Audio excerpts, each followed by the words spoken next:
வணக்கம் நண்பர்களே. இன்னைக்கு மட்டன் பிரியாணி எப்படி பண்றதுன்னு பார்க்க போறோம்.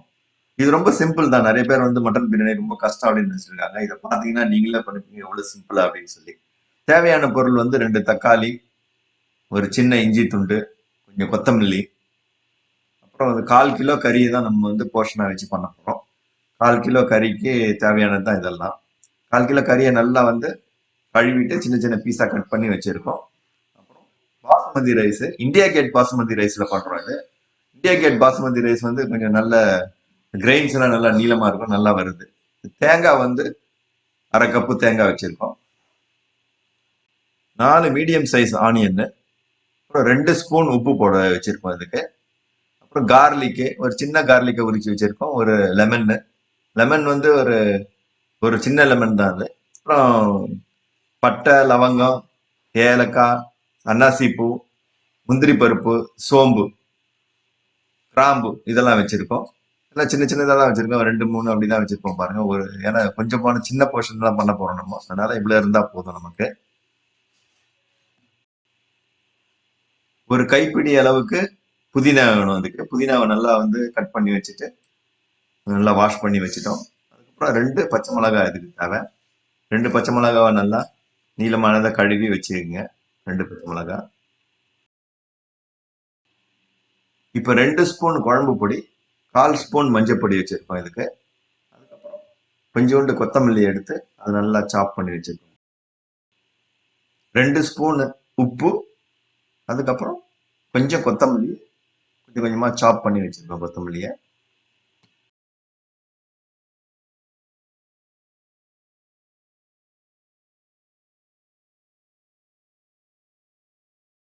இப்போ இஞ்சி பூண்டை நல்லா கழுவிட்டு ஒரு மிக்சியில வச்சு பேஸ்ட் மாதிரி அரைச்சி வச்சுக்கிறோம். இந்த மாதிரி இஞ்சி பூண்டு போட்டுட்டு அரைச்சி வச்சுக்கிறோம். அதுக்கப்புறம் தேங்காவை அதே மாதிரி தேங்காவையும் திருகி வச்சு தேங்காவையும் தனியா அரைச்சி வச்சிருக்கோம். இப்போ கறியை நல்லா வாஷ் பண்ணி கிளீன் பண்ணி வச்சுட்டோம். பச்சை மிளகாய் நீள நீளமா கட் பண்ணி வச்சிருக்கோம். பச்சை மிளகாவை, தக்காளியை இந்த மாதிரி சின்ன சின்ன பீசஸா கட் பண்ணி ரெடி பண்ணி வச்சிருக்கோம். கொத்தமல்லியும் நீங்க இந்த மாதிரி வச்சிருக்கோம்.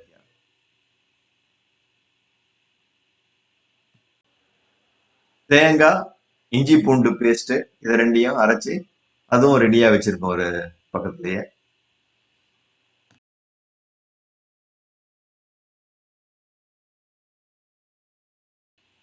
ஆனியன் நல்லா தோலெல்லாம் உரிச்சிட்டு கழுவிட்டு அதுக்கப்புறம் நீள நீளமா கட் பண்றோம் இந்த மாதிரி.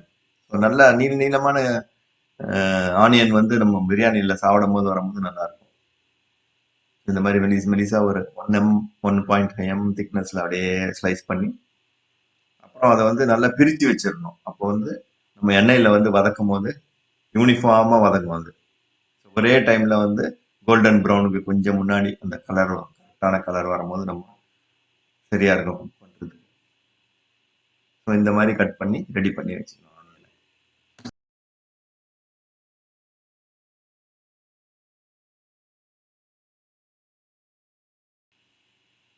இப்போ ஒரு டீஸ்பூன் தயிர் வச்சிருக்கோம் நம்ம கூட போட்டு ஆட் பண்ணி பண்றதுக்கு.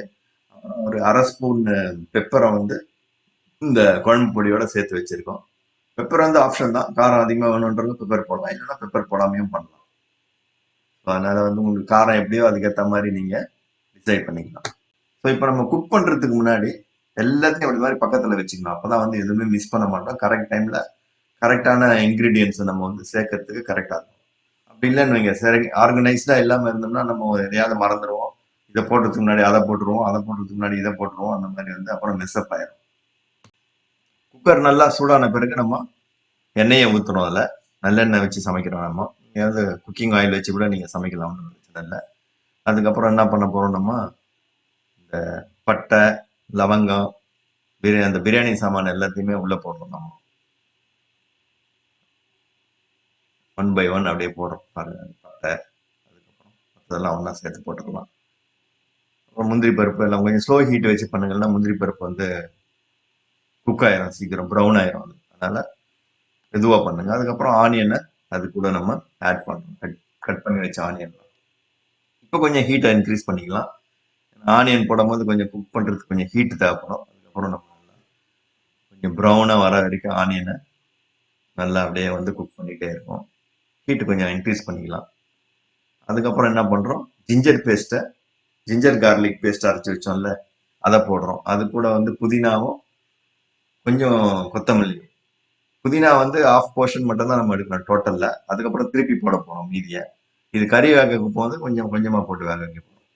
ஸோ இந்த மாதிரி பாருங்கள், நல்லா வந்து எண்ணெயில் அப்படியே வந்து குக் ஆகும் வந்து ஆனியன். ஸோ அது குக் ஆகும்போது என்ன பண்ணுறோம், இதெல்லாம் போடுறோம். இந்த மாதிரி ஜிஞ்சர் கார்லிக் பேஸ்ட்டை தள்ளுறோம், புதினா இலையை போடுறோம், கொத்தமல்லி இலையும் போடுறோம். இதெல்லாம் போட்டு முடிஞ்ச உடனே அது கூட வந்து தக்காளி பச்சை மிளகா கட் பண்ணி வச்சிருக்கோம். தக்காளி பச்சை மிளகா உள்ள போடுறோம். தக்காளி நல்லா குக் ஆகி வரும்போது என்ன பண்றோம்,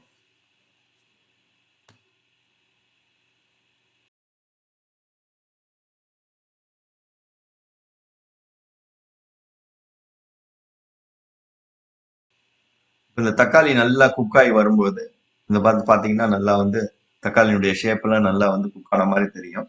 அந்த டைம்ல வந்து இந்த காட்டுப்பூனை குழம்பு பொடி இருக்குல்ல, அது அப்புறம் பெப்பரு, மஞ்சள், இது மூணுத்தையும் ஒரு பிளேட்ல வச்சிடலாம். அதை வந்து நம்ம இதில் டிரான்ஸ்ஃபர் பண்ணிடுறோம். டிரான்ஸ்ஃபர் பண்ணிட்டு இது கூட சேர்த்து மறுபடியும் அதை கொஞ்ச நேரம் குக் பண்றோம்.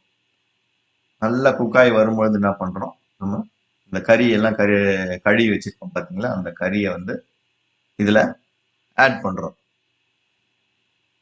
கறியை இது கூட ஆட் பண்ணிட்டு கறியை திரும்ப கொஞ்ச நேரம் குக் பண்றோம். இந்த மசாலாவோட சேர்த்து கறியை குக் பண்றோம்.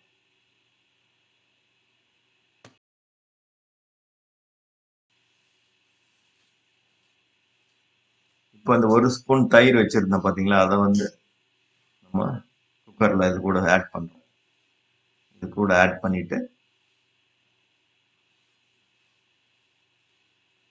இப்போ வந்து அரை கப்பு தண்ணியை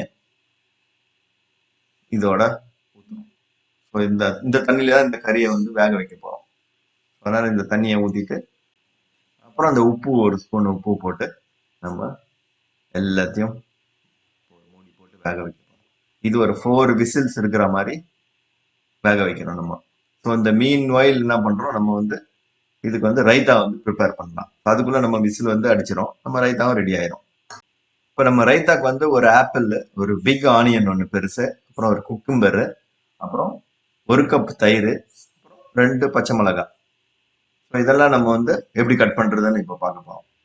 குக்கும்பர் என்ன பண்றோம், அந்த அவுட்டர்ல உள்ள தோல்லாம் ரிமூவ் பண்ண பிறகு இந்த மாதிரி ஒரு 4 குவார்டரா அதை பிரிச்சுட்டு அதுக்கப்புறம் 4த்தையும் ஒண்ணா வச்சு சின்னதாக கட் பண்ணோம்னா ஒரே டைம்ல கட் ஆயிடலாம்.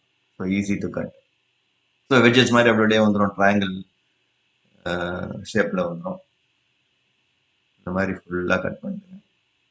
ஸோ இந்த தோலை உரிச்சு நம்ம இது பண்றதுனால அந்த லைட் கிரீனும் அந்த ஒயிட் கலரும் சேர்ந்து சாப்பிடும் போது நல்லா கலர்ஃபுல்லா இருக்கும். அந்த ரைத்தால மிக்ஸ் பண்ணி வரும்போது அது பாருங்க, பார்க்கும் போதே எவ்வளவு நல்லா இருக்கு பாருங்க. குழந்தைங்க எல்லாம் கூட விரும்பி சாப்பிடுவாங்க இந்த மாதிரி நம்ம பண்ணி வச்சோம்னா. ஆப்பிள் வேற நம்ம போடுறோம் அடிஷனலா. நார்மல் ரைத்தா இல்லாம இது ஆப்பிள் போட்டு ஒரு ஸ்பெஷலா பண்றதுனால இதுவும் அந்த மாதிரி ஆப்பிள் வந்து அந்த ஸ்வீட்னஸ் இருக்கிறதுனால குழந்தைங்களுக்கு சம்டைம்ஸ் பிடிக்கும் இது. அதனால அதே மாதிரி தோலை உரிச்சிட்டு இதே மாதிரி வெஜ்ஜஸ் மாதிரி ஆக்கிட்டு அதுக்கப்புறம் நம்ம ட்ரையாங்கிளா கட் பண்ணணும். ஸ்லைஸ் பண்ணோம்னா அதே ஷேப்ல வந்துடும். இது ஆனால் கொஞ்சம் பெருசா இருக்கும், அவ்வளவுதான். பட் ஷேப் வந்து அதுவும் இதுவும் ஒரே மாதிரி வந்துடும். ஸோ இது எல்லாத்தையும் பண்ணிட்டோம் நம்ம. அதுக்கப்புறம் ஆனியன் என்ன பண்றோம், திரும்ப அதே மாதிரி ஸ்லைஸா நம்ம வந்து பிரியாணிக்கு கட் பண்ணணும். அதே மாதிரி ஆனியனை வந்து அதே மாதிரி சின்ன சின்ன ஸ்லைஸா பண்ணிட்டு அதுக்கப்புறம் நம்ம வந்து அதை கொஞ்சம் டிஸ்எங்கேஜ் பண்ணி விட்டோம்னா தனித்தனியா ஆயிரும். அது கையில வச்சு கொஞ்ச நேரம் அப்படி இப்படி பண்ணோம்னா இந்த மாதிரி தனித்தனியா ஆயிரும். ஸோ அப்போதான் நம்ம வந்து அந்த அந்த தயிர் எல்லாம் போடும்போது கொஞ்சம் ஒன்னோட ஒன்று தனியாக எல்லா இடத்துலையும் போட்டாயிருக்கும் தயிர். ஸோ அப்போ சாப்பிடும் போது நல்லா ஈஸியாக இருக்கும். பச்சை மிளகாவும் அதே மாதிரி சின்ன சின்ன சின்னதாக மெலிசாக கட் பண்ணணும். காரம் அதிகம்ன்றவங்களுக்கு இன்னும் 2 பச்சை மிளகாய் ஆட் பண்ணிக்கலாம், ஏன்னா அது தயிரில் போடும்போது. அப்புறம் கேரட்டும் இந்த மாதிரி திருகி கொஞ்சம் கொஞ்சமா ஒரு ஆஃப் கேரட்டை போட்டிருக்கோம். வேணும்னா போட்டுக்கலாம், ஆட் பண்ணால் நல்லா தான் இருக்கும். இது ஒரு ஸ்வீட்னஸ் கொடுக்கும். நாங்கள் நார்மலாக கேரட்டை போடுவோம். உங்களுக்கு வேணும்னா போடுங்க, இல்லைன்னா வேண்டாம். கேரட்டும் போடுறோம். இப்போ எல்லாத்தையும் ஒரு பவுலில் போட்டு தயிர் எல்லாம் போட்டு ஒரு 1/2 ஸ்பூன் உப்பும் போட்டு அப்படியே நம்ம எல்லாம் ஸ்டர் பண்ணி ரைத்தாவா மாத்திடுறோம். வாட்டர் வேணும்னா நம்ம என்ன பண்ணலாம், அந்த ஒரு 10 ml இல்லை 20 ml தண்ணி ஊற்றிட்டா கரெக்டாக இருக்கும். ஈவன் இந்த பாத்திரத்துல கழுவி ஊற்றினாலே போதும் இந்த தண்ணியை. அந்த கப்பில் உள்ள தயிர்லாம் வந்து கொஞ்சம் ரின்ஸ் பண்ணி அதை போட்டாலே போயிடும்.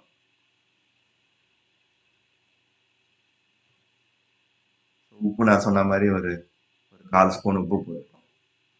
எல்லாத்தையும் ஒன்னோட ஒன்று மிக்ஸ் பண்ணிட்டு ரெடியாக ஆக்கிட்டோம்.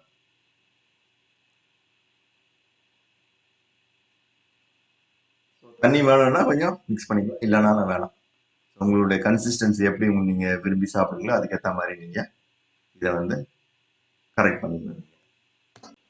இந்தியா கேட் பாசுமதி ரைஸ் வந்து நம்ம வந்து 1/2 மணி நேரம் முன்னாடியே குக் பண்றதுக்கு ஸ்டார்ட் பண்றதுக்கு முன்னாடியே நம்ம ஊற வச்சுட்டு வைக்கிறோம். அதனுடைய தண்ணியை ஃபில்டர் பண்ணி அதை வந்து 1/2 கப் வச்சிருக்கோம். இதை வந்து நம்ம யூஸ் பண்ண போறோம் குக் பண்றதுக்கு. அதுக்கப்புறம் தேங்காவும் அரைச்சி வச்சு தான் யூஸ் பண்ணியிருக்கோம். அப்புறம் லெமனை வந்து இந்த மாதிரி புழிஞ்சு வச்சிருக்கோம். இந்த 1/2 லெமன் இருந்தாலே போதும். அதுக்கப்புறம் மீதி உள்ள அந்த புதினா லீவ்ஸும் இதில் வச்சிருக்கோம். அப்புறம் 1 ஸ்பூன் வந்து நெய் யூஸ் பண்ண போறோம் இதுக்கு. இப்போ நம்ம குக்கரை திறந்தாச்சு. குக்கர் திறந்த பிறகு என்னாவும் இந்த மாதிரி நல்லா வெந்திருக்கும், எல்லாம் மசாலா எல்லாம் மிக்ஸ் ஆகி இருக்கும். அது கூட இப்போ வந்து அடிஷ்னலா இந்த தண்ணியை ஊற்றணும். ஸோ டோட்டலா 1 கப் தண்ணி ஊற்றிருக்கோம். ஏற்கனவே கறி வேக வைக்கும் போது ஒரு 1/2 கப்பு போட்டிருக்கோம். இப்போ ஒரு 1/2 கப்பு போட்டிருக்கோம். இப்போ அந்த மீதி உள்ள புதினாவை அது கூட ஆட் பண்றோம். ஆட் பண்ணிட்டு இப்போ 2 ஸ்பூன் உப்பு நம்ம டோட்டலா யூஸ் பண்ண போறோம். இப்போ மீதி உள்ள உப்பை வந்து இதுல போட்டுடுறோம். போட்டுட்டு கொஞ்சம் அப்படியே வந்து பபுள் வர மாதிரி நம்ம வெயிட் பண்ணணும். அது வரைக்கும் கொஞ்சம் கொஞ்சமா பபுள் வரும் பாருங்க. இந்த பபுள் வரும்போது என்ன பண்றோம், நம்ம இந்த ரைஸை வந்து அது கூட வந்து ஆட் பண்றோம். குக்கர் ரைஸ் அப்படியே போடுறோம். எல்லாத்தையும் ரைஸை டிரான்ஸ்ஃபர் பண்ண பிறகு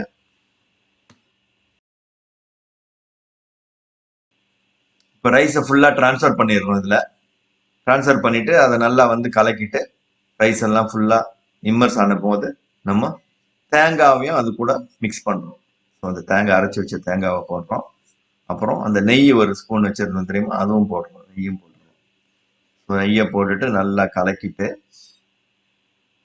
அதுக்கப்புறம் என்ன பண்றோம், நம்ம கொஞ்சம் கொதிக்க விடுறோம். அதை லேசா திரும்பி குக்காய் பபுள் வரும். அந்த டைம்ல நம்ம இந்த லெமன் ஜூஸ் வச்சிருந்தோம் பாத்தீங்களா, அந்த லெமன் ஜூஸை உள்ள ஊத்துறோம். எல்லாத்தையும் ஊத்திட்டு திரும்ப அதே நல்லா அந்த ஒரு ஒரு சிக்கிற மாதிரி ஆகும். கொஞ்சம் வாட்டர் கொஞ்சம் கம்மியாகி கொஞ்சம் இது பண்ற மாதிரி கரண்டி விட்டுட்டு இப்போ இந்த டைம்ல என்ன பண்றோம், நம்ம அடுப்பை வந்து மினிமம்ல கொண்டு போயிடும். ஸ்லோ ஹீட்ல. கேஸ் அடுப்புனா ஒரு ரொம்ப மினிமம்ல வைக்கணும். வச்சுட்டு நம்ம க்ளோஸ் பண்ணிட்டு 7 மினிட்ஸ் செட் பண்றோம். 7 மினிட்ஸ் முடிஞ்ச பிறகு நம்ம குக்கரை இறக்கி கூல் டவுன் ஆன பிறகு குக்கரை திறந்து பார்க்குறோம். Biryani is ready. Biryani ready. ரொம்ப டெலிஷியஸா இருக்கும். இந்த வீடியோ உங்களுக்கு பிடிச்சதுன்னா வீட்டில் ட்ரை பண்ணி பாருங்க. சப்ஸ்கிரைப் பண்ணுங்க, ஷேர் பண்ணுங்க, லைக் பண்ணுங்க, கமெண்ட்ஸை போடுங்க, பெல் பட்டனை அமுக்குங்க மறக்காம. Thank you very much.